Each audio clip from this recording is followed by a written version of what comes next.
Om Jnanatimidandhasya Jnananjana Shalakaya Chakshurunmilitam Yena Tasmai Shri Gurave Namaha. The background of this is the well-known narration of Vyasadev's receiving Narad Muni in his ashram. Vyasadeva was feeling morose. He was a great personality, a Shaktya-Vaishya incarnation of God, and not simply an incarnation in name only, but he had performed the wonderful activity of compiling the Vedas, which was for the benefit of human society. Maya Mukta Jiva Nahi Krishna Shatagyan Jivere Kripa Koele Krishna Ved Puran. The bewildered, those who are bewildered by Maya, those jivas, they cannot directly see Krishna. And therefore Krishna very mercifully gave them the Vedic literatures. That is done through the agency of Vyasadeva. This Bengali verse from Chaitanya Charitamrita explains a verse which we'll read from Bhagavad-gita in 2 days' time. Krishna Muni. Krishna Muni. So, Vyasadeva had compiled all the Vedic literatures for the upliftment of human society and had given all kinds of instructions for all kinds of people at all different levels of material and spiritual consciousness. And he himself had written, while compiling the Mahabharata, he had written in the Bhagavad-gita, Krishna. No, Vyasadeva had written, in which he's narrating that Krishna had told Arjuna that by all the Vedas am I to be known. And Vyasadeva himself had confirmed that at the end of the Mahabharata by stating, Vede Ramayane Chaiva Purane Bharate Tata Adavante Chanadyecha Hari Sarvatra Giyate. That in all the Vedas, in the Ramayana, in the Puranas, in all the different Vedic literatures, in Mahabharata, from the beginning, middle and end, the only subject is glorification of Lord Sri Hari. So he had compiled this Vedic literature for glorification of the Supreme Lord and for the upliftment of the conditioned souls, but still he was feeling morose. So Narad Muni came, as Prabhupada explained in one lecture. Narad saw that he is such a great personality, but still he is morose. So let me go and give him instructions to uplift him. And Narad Muni was able to analyze the cause of Vyasa's discontent. It's very interesting because Vyasa is the guru of all sampradayas.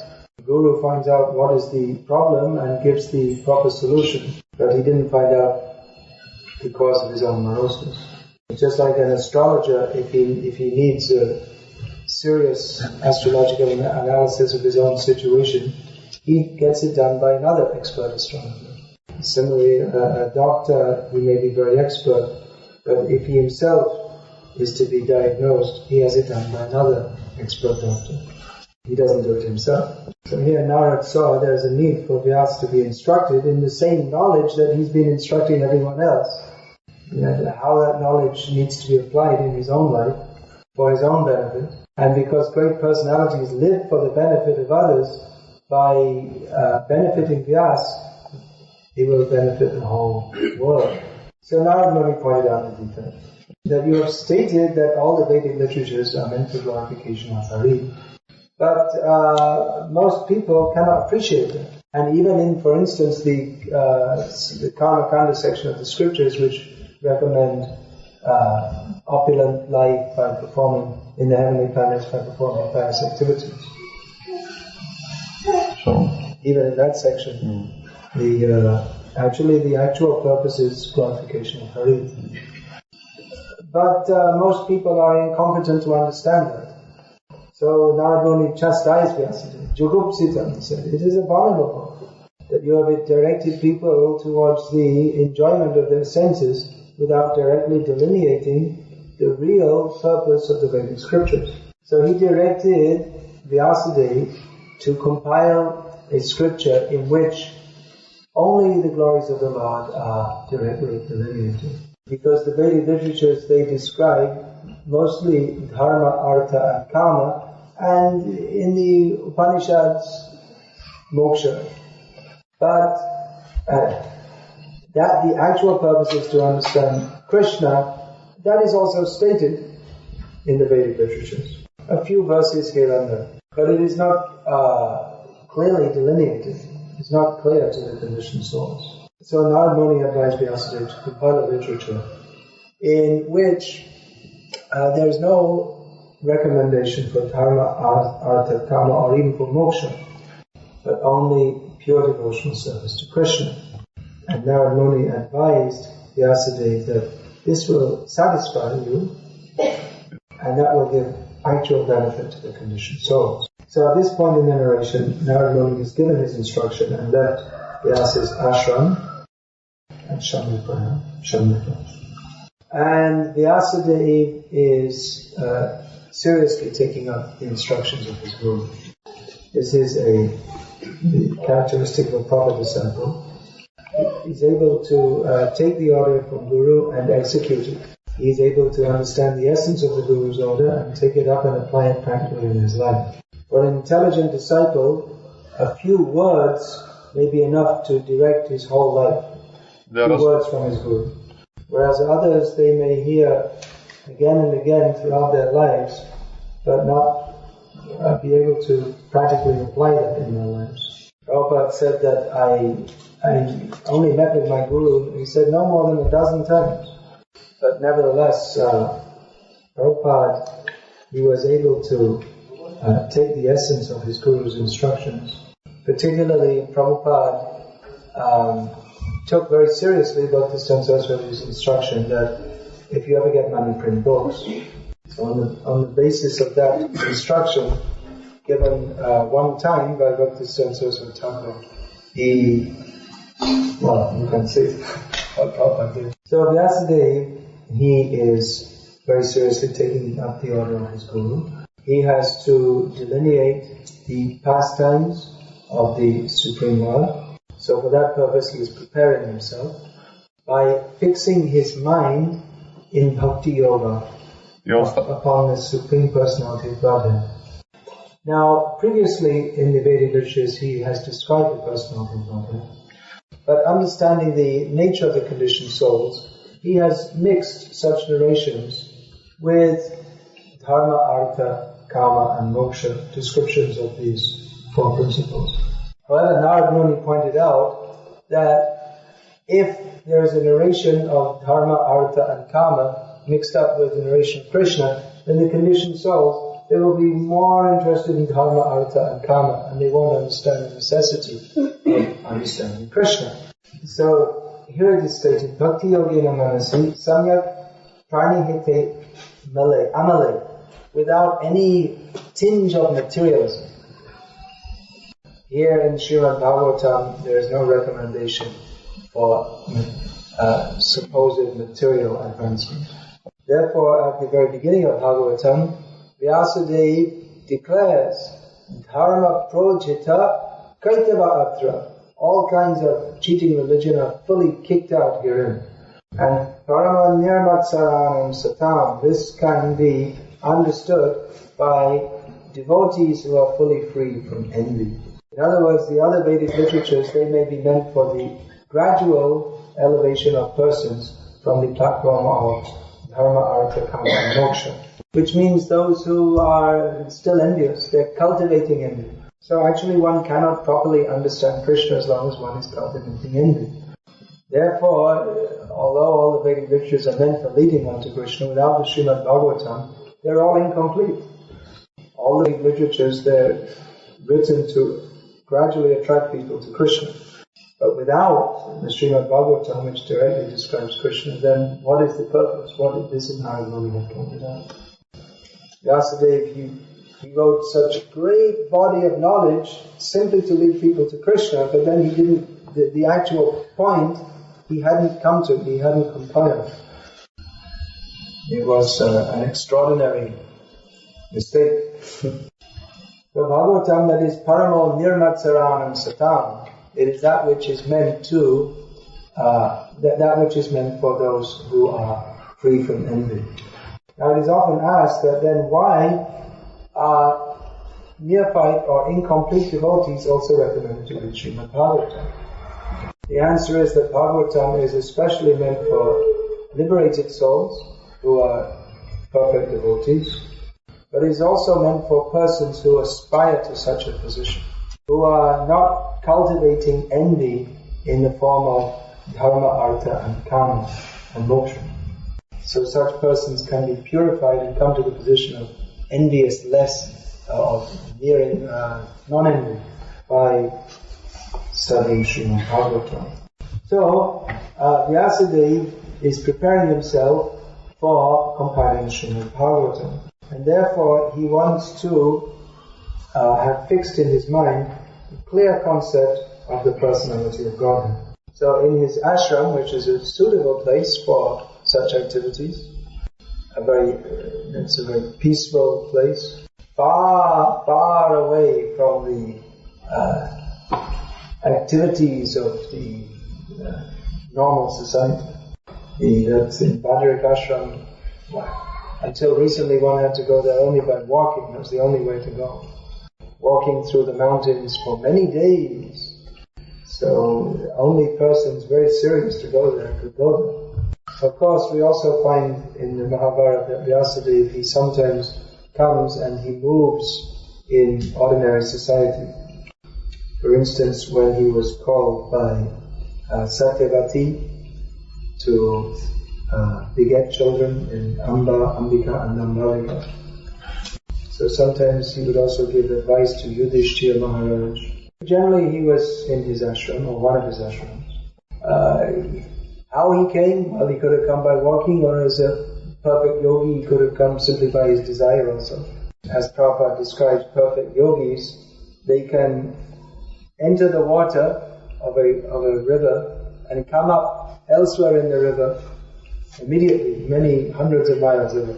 Prabhupada also described in one lecture that there are yogis who daily take bath in each of the 4 dhams, or 4 particular holy places in India. So each of these 4 dhams is in each one of the cardinal directions. Chanting japa, so are you listening to the lecture, or are you listening to the Mahamantra, or both, or neither? Both. Oh, you must be a great yogi also.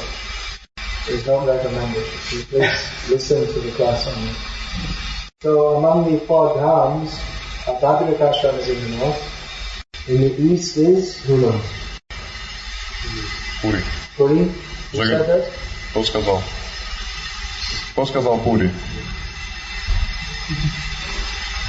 Must have been a yogi. Какой-то из йоги. He already left. Went back to Puri. And in the west is Dwarka. And in the south, not Srirangam, Rameshwari. You say Rameshwari? Rameshwari. So these are a long way apart in northern India, southern India, east and west. Prabhupada describes there are yogis who daily take bath in all these places. That means by their yogic power, they transfer from one place to another each morning. Prabhupada said, I have personally seen, which suggests that Prabhupada himself is doing it, otherwise how could he personally see? Oh, that's the useless thing. So, anyway, Vyasadeva spent most of his time in his ashram, which is very calm, and quiet, and peaceful. And the only people there are yogis and rishis, and a few pilgrims who may have come in those days. But they would also be in very pious mood. Of course, there may be very many calm and peaceful places, for instance, in Russia, in the forest. So that is nice for spiritual realization. But still it doesn't have the same atmosphere as the Himalayas. And especially Vyasadeva his ashram was by the side of the Saraswati river, which is also a very sacred river. So these holy rivers in India, their very presence is purifying. And although there are many rivers outside of India, just like in Russia we have the Volga and the Kama and Moscow River and so many rivers. So one can take bath there, and that is materially purifying, but that does not have the same spiritual effect as bathing in holy rivers like Ganga, Yamuna or Saraswati. Of course, if we Reka, is that the word for Reka? Reka. Second stress syllable.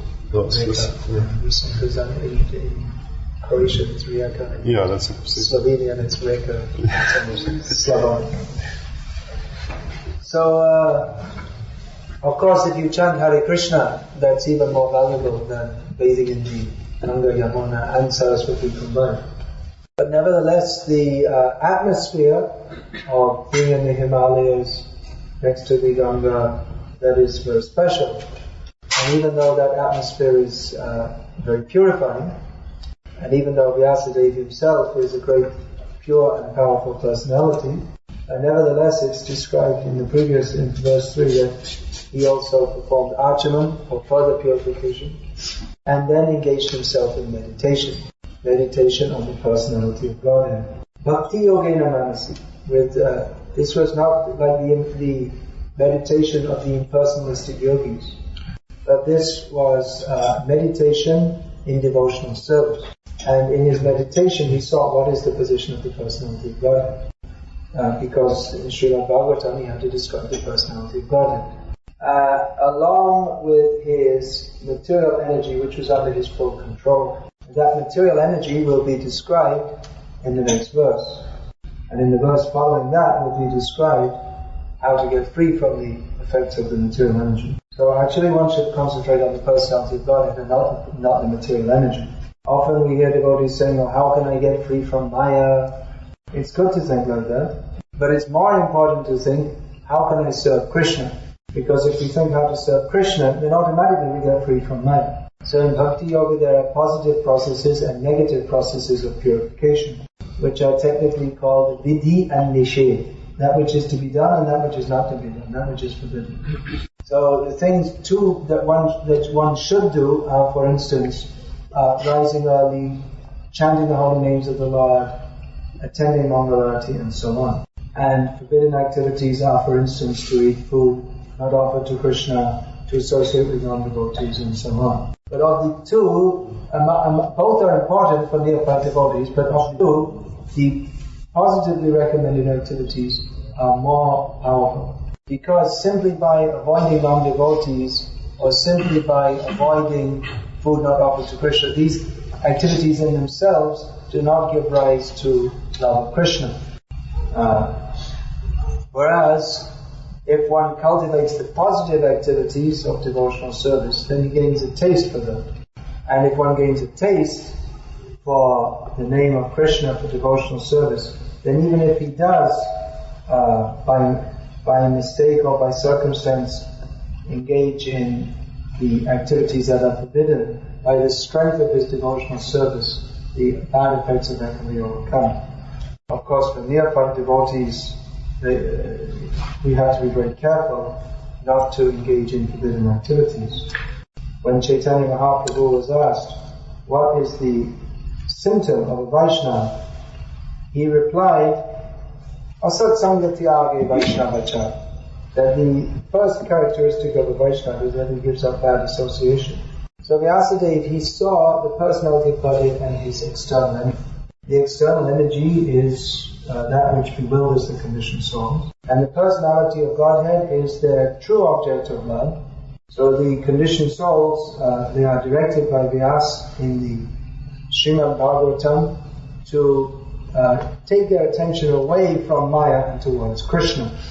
The Srimad Bhagavatam clearly delineates the position of the personality of Godhead in relationship with various energies. The Srimad Bhagavatam is both a book of philosophy and rasa. Ultimately, rasa is more important. As Prabhupada often pointed out, the gopis, who are the topmost devotees, they were not scholars of Vedanta, but their power of devotion was so strong that they were living exponents of the teachings of Vedanta. But that platform of devotional service cannot be reached without understanding the philosophy of Krishna consciousness. And even the science of rasa is completely based on philosophy. So in the Srimad Bhagavatam, Vyasadeva has compiled the fulcrum of all philosophical teachings. Fulcrum means in the weighing scale. There's the thing in the middle. It has to be exactly in the right position. And that's called the fulcrum. Well, we can use another. You can just say essence.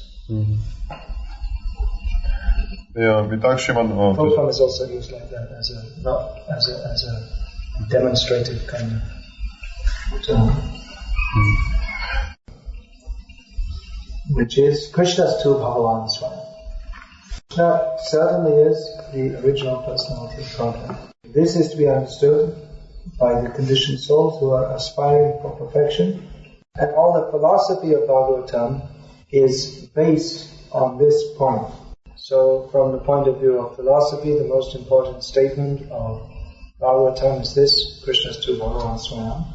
And Chaitanya Mahaprabhu has found out the most important teachings of Srimad Bhagavatam from the viewpoint of rasa, which is the ultimate attainment found in Srimad Bhagavatam. That is a very exalted subject which one has to come to by studying Srimad Bhagavatam very carefully and advancing in devotional service and understanding Chaitanya Charitamrita, which explains Srimad Bhagavatam in a manner which was anarpita, previously unexplained. So all this subject matter is being conceived of by Vyasadeva in his mind by the mercy of Narada Muni. And we'll discuss tomorrow, described in the next verse, Vyasadeva, how he saw the influence of the material energy on the conditioned souls. So I can take one or two questions on this, and then any more questions can be asked in the afternoon. Well, I saw Narottam Vilas's time first, so I'll ask him. In the previous chapter it is said that Vyasadeva said that he compiled Mahabharata for non-educated people, and he pointed out there that one should accept the cyclic succession. One should accept a spiritual master in the cyclic succession. But then what's the use of this cyclic succession, accepting spiritual master, if the ultimate goal is not delineated, as you mentioned? Not delineated? Yeah, you mentioned that he compiled all, previously he compiled all Vedic scriptures, but he hasn't delineated that the ultimate goal is attaining Krishna. So, but then why should... That means what's the use of accepting spiritual master in Karma Kanda, Jnana Kanda? Yeah, that he advises that to accept a spiritual master, but then what's the use of a spiritual master in the cyclic succession if he is not delineated that the ultimate goal is surrender to Krishna? Everyone hear the question? Well, that's the point. Without Srimad Bhagavatam, there isn't much benefit to going through the Vedic process. All these Vedic processes are useful inasmuch as they're supposed to help us gradually come to the point of Krishna consciousness. But unless one actually comes to that point, then it becomes useless. It's just like we see in Bhagavad-gita in the beginning of the 3rd chapter, Krishna recommends that one follows the cycle of Vedic life, which includes making offerings to demigods. Which part of that cycle is the offering of sacrifices. The whole Vedic culture centers around offering sacrifices, in which the Yajna Purush, or the enjoyer of the sacrifice, is Vishnu. So that is meant to, even though in the different sacrifices it may be Indra Yajna or whatever, but that is supposed to maybe done in the name of a demigod, but ultimately one is supposed to understand it as meant for Vishnu. But later in Gita, Krishna condemns demigod worshippers as fools. So the point is that if one that one may take up following the Vedic culture at a certain level, so he may become gradually elevated to Krishna consciousness. But if one doesn't become elevated, but can become stuck at a lower level, then it's complete. So following the Vedic culture has relative value, but not ultimate value. Is that clear? Yeah. Adana, you want to say the same thing? Yeah, the